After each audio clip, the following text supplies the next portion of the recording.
Shalom, selamat pagi Sobat Maestro yang dikasih Tuhan. Segera kita akan mendengar program rohani Immanuel Sumber Shalom dari GGP Shalom Bandung. Inilah seri yang selanjutnya. Immanuel datang memberikan dan meneruskan Shalom. Dengarkan dan terima firman Tuhan sebagai pegangan hidup hari ini. Selamat menikmati. Shalom, selamat pagi Sobat Maestro. Kita bersyukur kita boleh bertemu kembali dan kita boleh mendengar firman Tuhan sebelum kita melangkah masuk pada hari yang baru ini. Mari kita berdoa. Terima kasih Maha Besar Bapa yang di surga, penyertaan Tuhan semalam sehingga pagi ini kami boleh bangun lagi dan boleh bersiap untuk berkarya.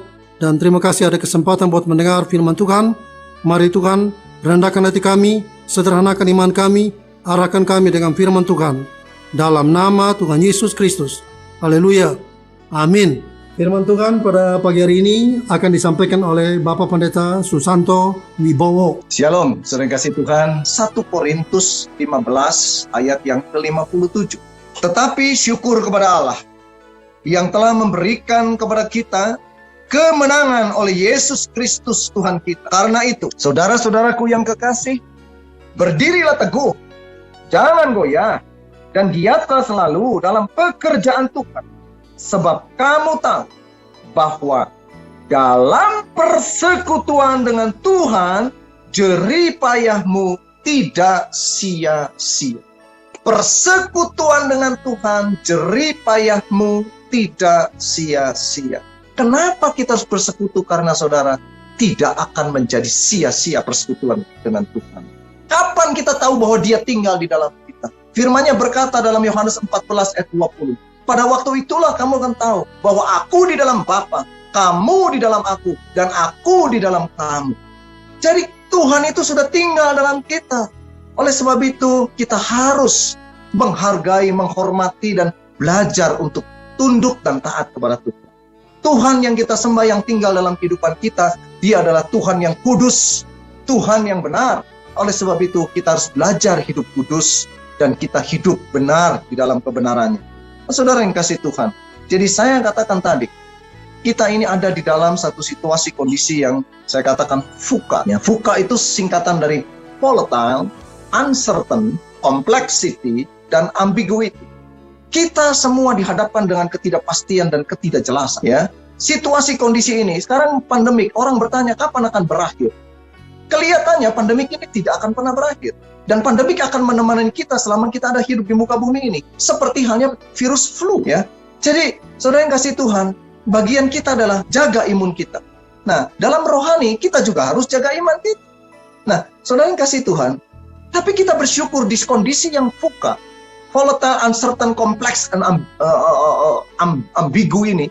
Kita punya Tuhan yang kita sembah ini, Yesus Immanuel, yang menyertai kita, yang tinggal di dalam kita. Dia adalah gembala yang baik. Bahkan saya boleh mengatakan Dia adalah gembala yang teramat baik. Bayangkan, Dia sudah rela mati untuk saudara dan saya. Dia sudah mati di kayu salib, menebus kita dari segala dosa-dosa. Dan sekarang Dia tinggal menyertai.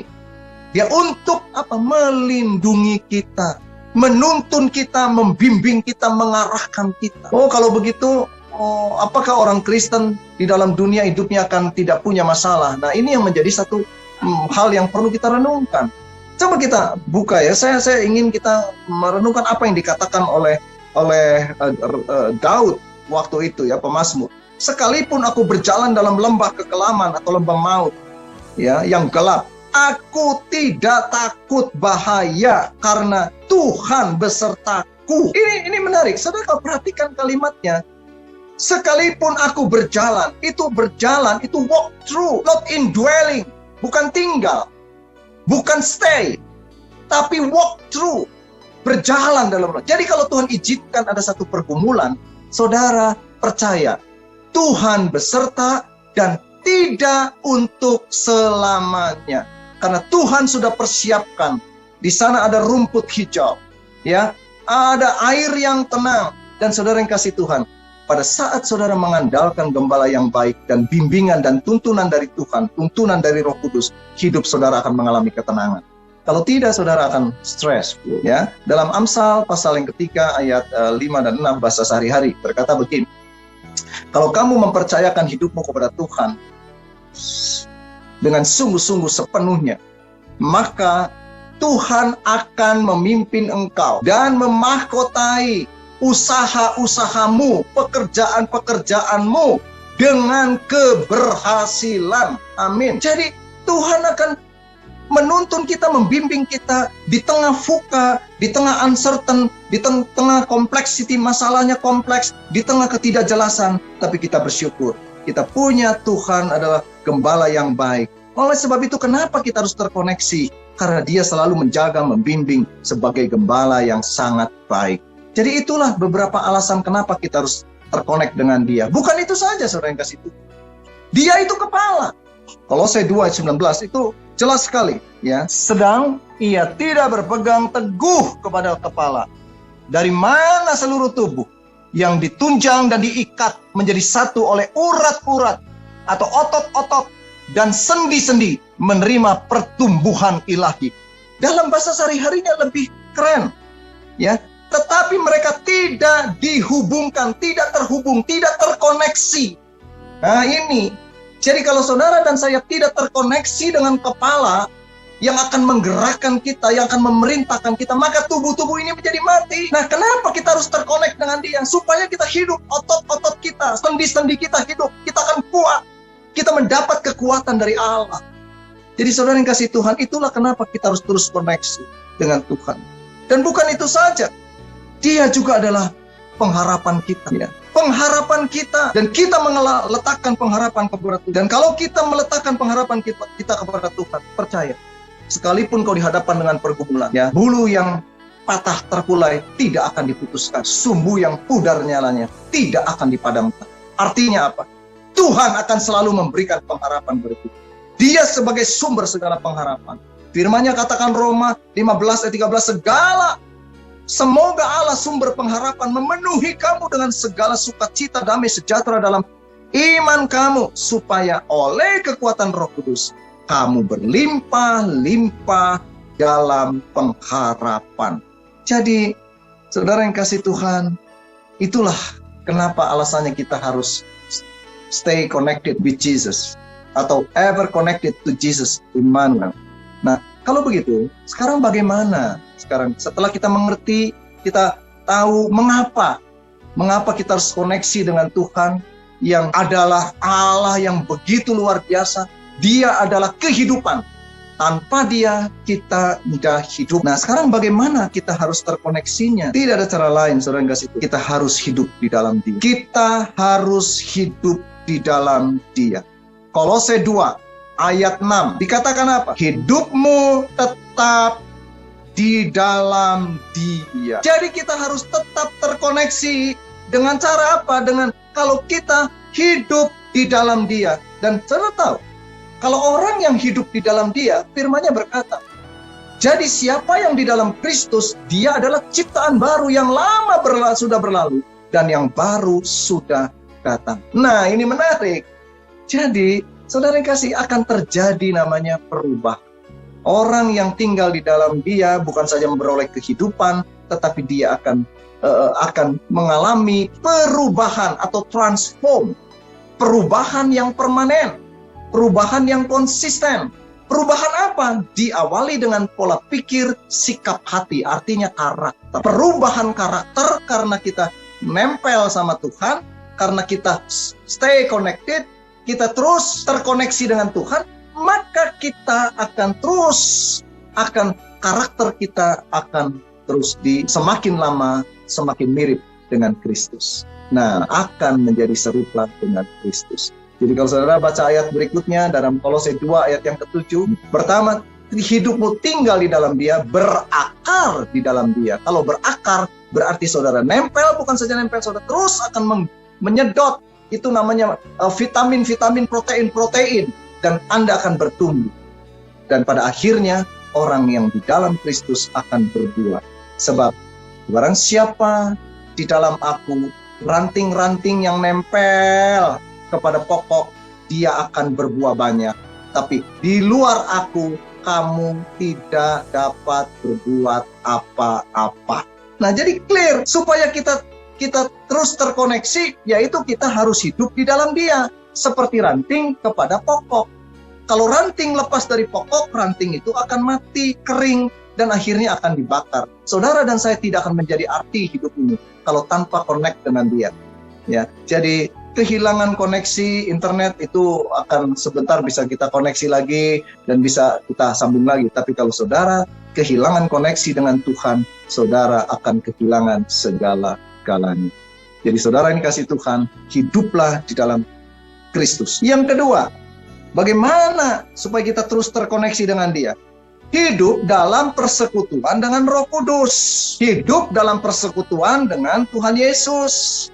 Ya, kasih karunia Tuhan Yesus dan kasih Allah, persekutuan dengan Roh Kudus menyertai kamu sekalian. Oleh sebab itu, saudara yang dikasih Tuhan, saya ingin sedikit menyinggung supaya kita ada bagaimana kita hidup dalam bersekutu dengan Tuhan. Bersekutu dengan Tuhan, kalau kita belajar dari pemazmur Daud, dia katakan apa? Firman-Mu adalah pelita bagi kakiku dan terang bagi jalanku. Ya, firman-Mu itu perkataan Tuhan. Ya, itu menjadi terang dan pelita, dan dia bisa tersambung di situ. Tapi saya ingin beritahukan, ada saatnya saudara perlu rest. Rest. Apa maksudnya rest? Istirahat. Sebelum saudara melakukan aktivitas saudara, sebelum melakukan aktivitas pelayanan, pekerjaan, bisnis saudara, rest in the Lord. Why? Saya melihat banyak orang, saya dalam dunia bisnis, banyak orang itu terlalu sibuk sampai-sampai istirahat saja nggak ada waktu. Kalaupun dia istirahat dalam keadaan sudah kecapean, sudah kelelahan, dan stressful. Tapi saudara, ini kalau direnungkan, barangkali ini ada sedikit yang kontradiksi. Tapi saya sampaikan kepada saudara, kita nih sebaiknya kita rest dulu baru bekerja, atau bekerja dulu baru rest. Nah, ini menarik. Itu kita renungkan. Tapi saya menyarankan, sebelum saudara melakukan aktivitas apapun, rest in the Lord. Untuk apa? Supaya saudara menjumpai wajah Tuhan. Saudara bertemu Tuhan. Saudara menikmati pribadi Tuhan. Menikmati hadiratnya. Menikmati wajah Tuhan dahulu. Maka Tuhan akan mengarahkan kita untuk kita belajar menyesuaikan diri dengan rencananya Tuhan. Dan Tuhan akan menuntun, membimbing kita dalam segala pekerjaan, pelayanan, bisnis yang akan kita lakukan. Sehingga waktu kita rest, kita sangat menikmati rest itu. Sangat menikmati. Setelah kita bekerja, kita akan menikmati. Tidak stressful. Orang yang stressful karena memaksakan kehendak Tuhan.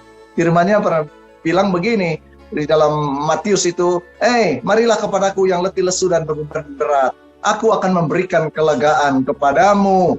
Pikulah kuk yang berikan itu enak dan ringan. Tapi yang diarahkan apa? Belajarlah kepadaku. Apa yang diajarkan? Lemah lembut, aku ini lemah lembut dan rendah hati. Orang yang lemah lembut tidak akan memaksakan kehendaknya diri sendiri. Dia akan belajar menyesuaikan diri dengan rencana Tuhan. Dan orang yang rendah hati akan minta dituntun oleh Tuhan. Dan kalau Tuhan yang menuntun, maka bukan saudara dan saya sendiri yang melakukan pekerjaan, tetapi Tuhan yang memberikan pertolongan dan Tuhan yang melakukan. Dan kita yang mengikuti apa yang Tuhan mau perintahkan. Maka hidup ini akan menjadi indah dan kita tidak perlu menjadi stres. Nah, jadi saudara yang kasih Tuhan, sebelum beraktivitas, lebih baik kita rest, ya.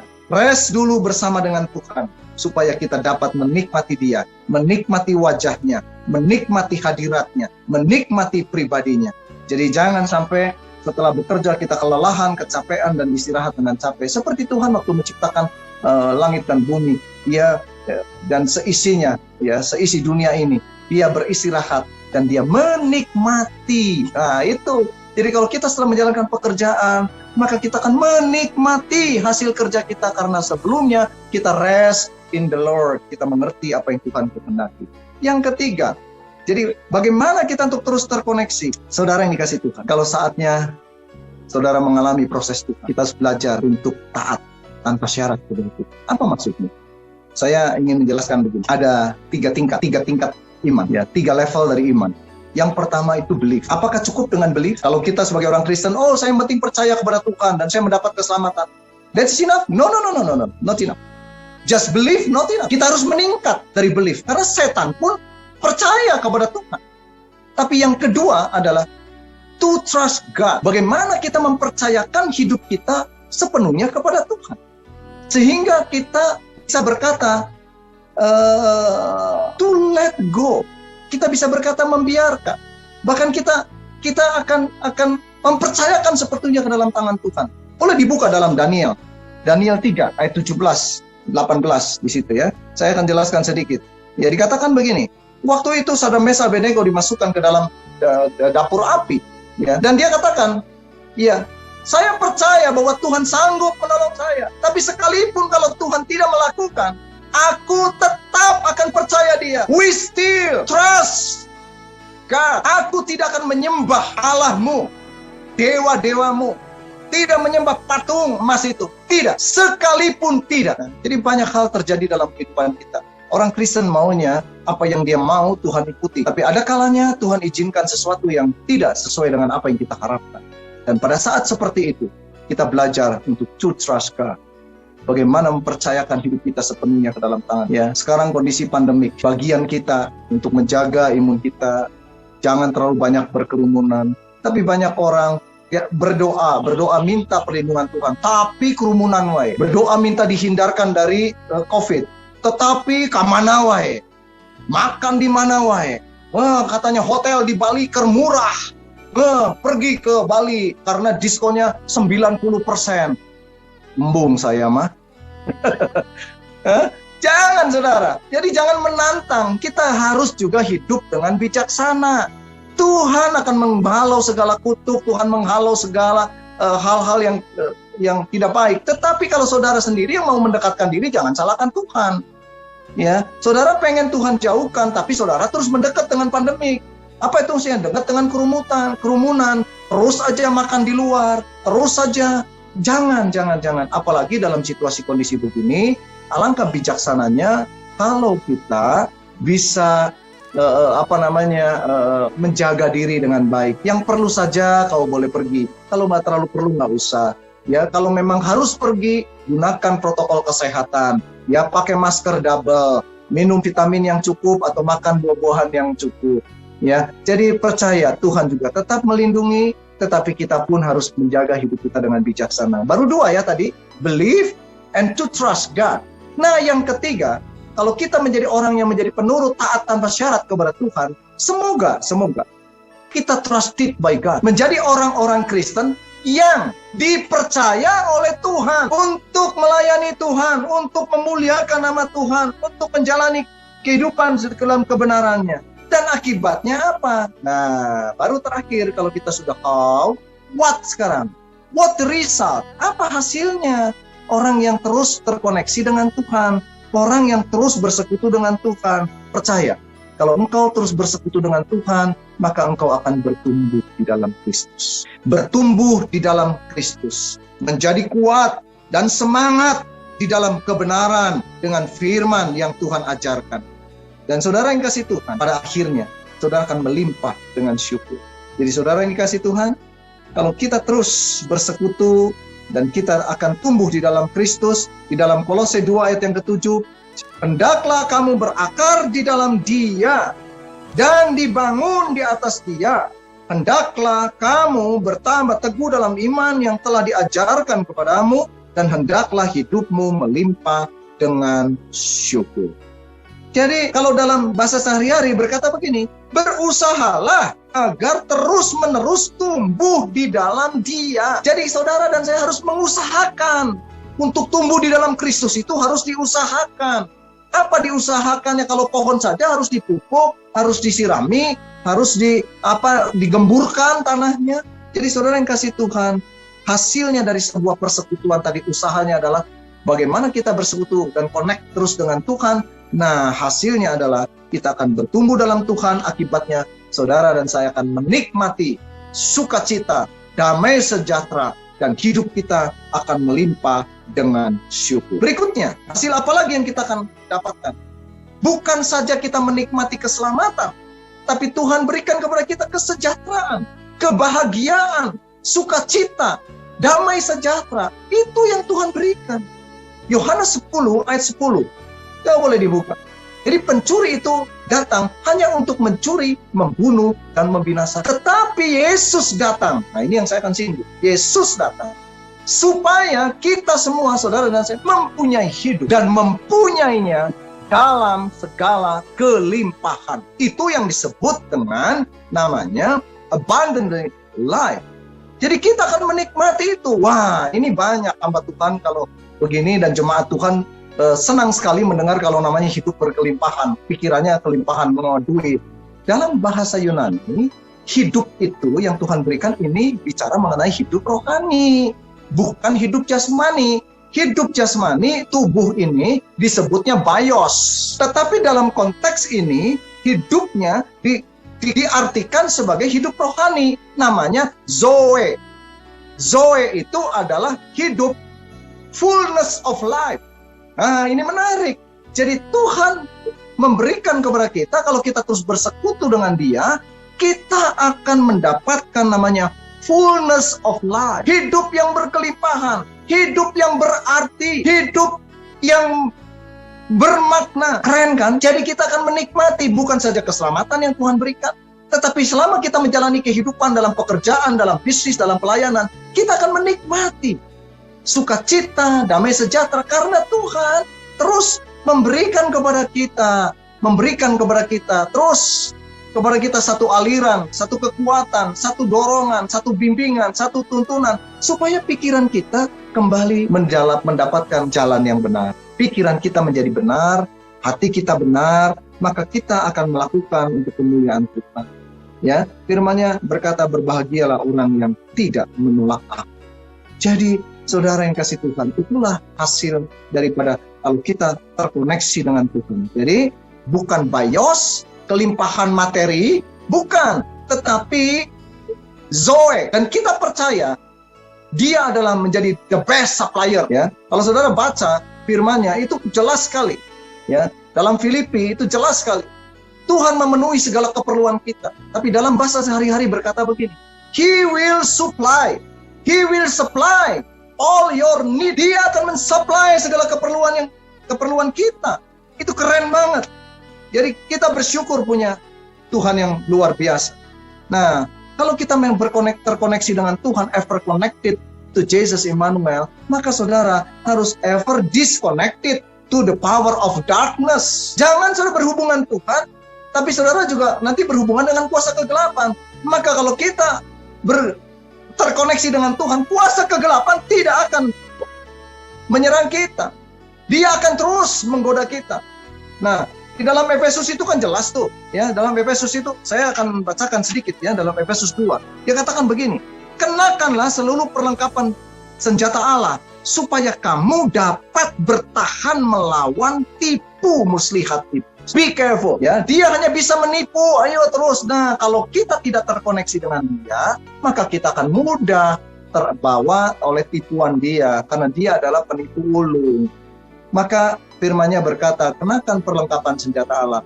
Sebetulnya yang paling penting adalah kita pakai ketopong keselamatan untuk melindungi pola pikir kita. Pakai perisai iman untuk melindungi hati nurani kita. Dan kita melawan dengan pedang ruh, yaitu firman Allah. Nah, saudara yang kasih Tuhan, kita harus lakukan itu. Jadi kita harus koneksi. Jadi hati-hati, jangan sampai kita terhubung dengan kuasa kegelapan. Nah, ya jangan-jangan ini nanti koneksi internet ini dipakai oleh si jahat lagi nanti. Padahal internet ini dipakai untuk supaya kita memuliakan Tuhan. Tetapi nanti koneksi internet sehingga akhirnya orang itu akhirnya menjadikan itu berhala, dan akhirnya waktu untuk koneksi dengan Tuhan habis.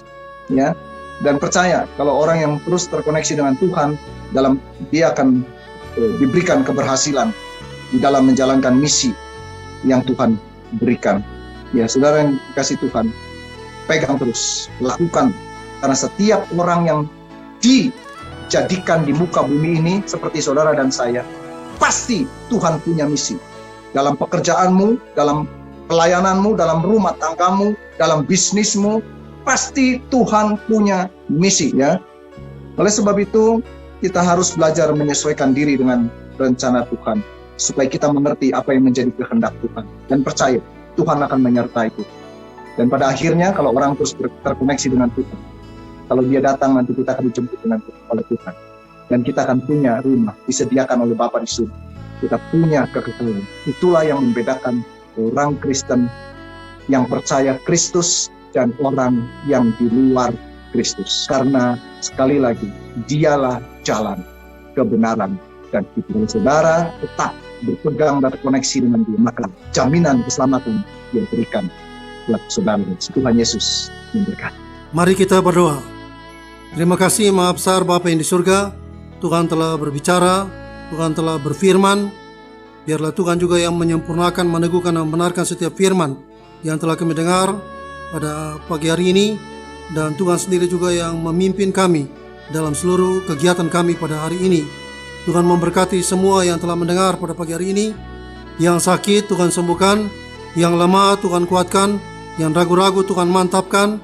Ada masalah-masalah dalam rumah tangga, dalam usaha dan pekerjaan, Tuhan pimpin keluar yang satu kemenangan. Tuhan memberkati juga Radio Maestro dengan segala pergumulannya, sehingga melalui radio ini nama Tuhan boleh dipermuliakan. Dalam nama Tuhan Yesus Kristus.